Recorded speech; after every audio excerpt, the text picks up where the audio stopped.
Welcome to In Touch with Officer Dawn and Ray the DA.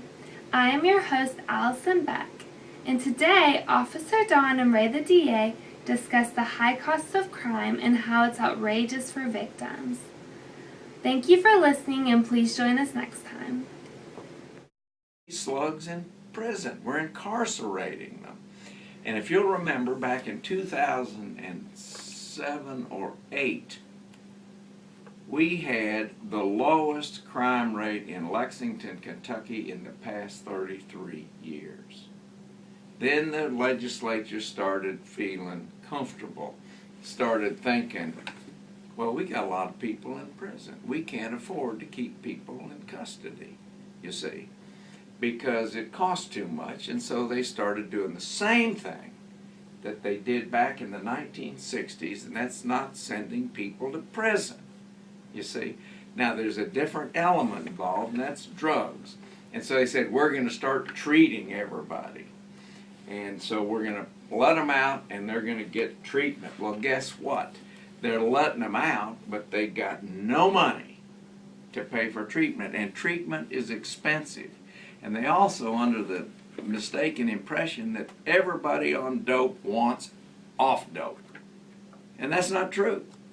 That is a good point. Yeah. That is a good point. They talk about rehab like people that are quote-unquote drug addicts don't want to be there. But you're absolutely right. The sad reality of it is the majority of those individuals, they don't want help. They like their life. You know, they enjoy their drugs. That's just the sad reality of it. So what's happening? Here's the deal. What's happening is they made the decision over in Frankfurt that they, and the same thing it sounds like this Holder character is wanting to do as well. And that is, let's don't punish drug crimes.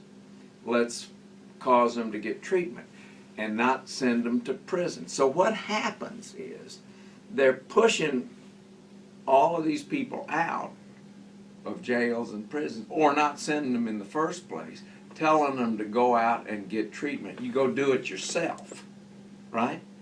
And guess what? People aren't going to prison for breaking the law. They're not getting treatment. They're continuing, and why? What's the result? The property crimes are going through the ceiling. You know, because people are going out and committing all these nonviolent property crimes that they don't send to prison because of this new soft non-crime hug-a-thug, catch and release, criminal-friendly scheme. And so what's happening is it's a flop. Yeah. I've finally concluded this thing has failed so dramatically. It's an experiment. And who are the losers in this experiment? The new victims. Those are the losers. The people who are having things stolen, having their house broken into. Those are the losers. The violent guys that'll go stab somebody or shoot somebody, guess what? They're going into prison. And you know what? The violent crime in Lexington, Kentucky is dropping. Why? Because we're putting those bums in prison or jail. Mm-hmm. Yeah. We're not doing anything with people on drugs. We're not doing anything with property criminals. Hell, they're just walking. Well, and say something about the drug crimes too. You know, being involved with the homicide unit, you had a couple of categories. Generally, with a murder, you had domestic violence.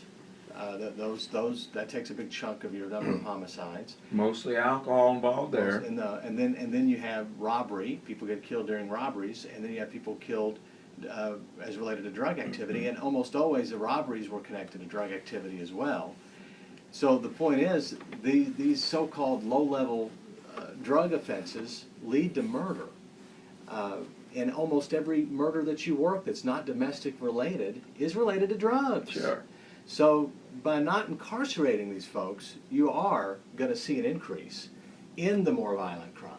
That is going to swing. That is going to happen. And you know, as we see this before, once that momentum begins, how many people have to die? Wait a minute. Before they try to stop it? Let me tell you something. It's happening in Lexington. In these high crime neighborhoods, they're starting to get really angry because the crime is going up. People are scared. They're like in the 80s, early 80s, people were scared. And guess what? It's happening again.